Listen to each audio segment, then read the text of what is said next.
ഇന്നൊരു ഞായറാഴ്ചയാണ്. രാവിലെ തൊട്ട് നല്ല മഴയാണ്. അങ്ങനെ ഞാൻ മഴയും പ്രകൃതി ഭംഗിയൊക്കെ നോക്കി ഇങ്ങനെ ഇരിക്കുകയായിരുന്നു കേട്ടോ. അപ്പോഴാണ് ഒരു ബീഫ് കറി ഉണ്ടാക്കാൻ നോക്കും. എന്നാൽ പിന്നെ ഒരു ഉണ്ടാക്കിയാലോ എന്ന് വിചാരിച്ച് നേരെ അടുക്കളയ്ക്ക് വിട്ടു. ബീഫ് നന്നായിട്ട് കഴുകി വൃത്തിയാക്കി എടുത്ത ശേഷം ഞാൻ ഒരു ചീഞ്ചട്ടിയെടുപ്പത്ത് വെച്ച് അതിലോട്ട് വെളിച്ചെണ്ണ വെച്ചു. വെളിച്ചെണ്ണ ചൂടായ ശേഷം തീ ഓഫ് ചെയ്ത് അതിലേക്ക് മല്ലിപ്പൊടി ചേർത്ത് കൊടുത്തു. അതുപോലെ മുളക് പൊടി ചേർത്ത് കൊടുത്തു. പിന്നെ മഞ്ഞൾപ്പൊടി ചേർത്ത് കൊടുത്ത് നന്നായി ചിലക്കി തീ ഓൺ ചെയ്ത് ഇന്ന് ചൂടായ ശേഷം തീ ഓഫ് ചെയ്ത് നമ്മൾ മാറ്റി വെച്ചു. ഇനി കുക്കറിലോട്ട് നമുക്ക് സവോള ചേർത്ത് കൊടുക്കാം. അതുപോലെ പച്ചമുളക്, പിന്നെ ഇഞ്ചി ചേർത്ത് കൊടുക്കാം. പിന്നെ കറിവേപ്പില ഇട്ട് കൊടുക്കാം. പിന്നെ നമ്മൾ നേരത്തെ തയ്യാറാക്കി വെച്ച പൊടി ചേർത്ത് കൊടുക്കാം. അത് കഴിഞ്ഞിട്ട് പാകത്തിന് ഉപ്പും കൂടി ചേർത്ത് കൊടുക്കുന്നുണ്ട്. അങ്ങനെ പാകത്തിന് ഉപ്പിട്ടു. പിന്നെ ഇതിലോട്ട് വെള്ളം കൂടി ചേർത്ത് കൊടുത്തു.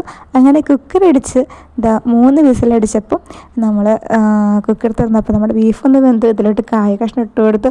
അങ്ങനെ കായൊക്കെ വെന്ത് പിന്നെ ഗരം മസാല ഇട്ടു. പിന്നെ ഒരു ചീഞ്ചട്ടിയിൽ കുറച്ച് വെളിച്ചെണ്ണയൊക്കെ ചേർത്ത് കൊടുത്ത് പിന്നെ കുറച്ച് ഉള്ളി ഇട്ട് പിന്നെ വേപ്പിൻ്റെ ഇലയൊക്കെ ഇട്ട് അതൊന്ന് മൂപ്പിച്ചെടുക്കണം. അങ്ങനെ വേപ്പിൻ്റെ ഇലയൊക്കെ ചേർത്ത് കൊടുത്ത് നന്നായിട്ടൊന്ന് ഇളക്കി. പിന്നെ അതിന് ശേഷം ഏറ്റവും അവസാനം ഇതൊന്ന് മൂത്ത് വരുമ്പോൾ കുറച്ച് മുളക് പൊടി കൂടി ചേർത്ത് കൊടുത്തിട്ട് നന്നായിട്ടൊന്ന് ഇളക്കി നമ്മളിത് നേരെ നമ്മുടെ കുക്കറിലോട്ട് നമ്മൾ ഒഴിക്കുകയാണ്. അങ്ങനെ നമ്മുടെ ബീഫ് കറി ഇവിടെ റെഡി ആയിട്ടുണ്ട്. നല്ല അടിപൊളി ബീഫ് കറി. അപ്പോൾ ഇന്നത്തെ ഇവിടെ അത്രയുള്ളൂ. അടുത്ത വീഡിയോ എടുത്ത് നമുക്ക് കാണാം. Bye bye.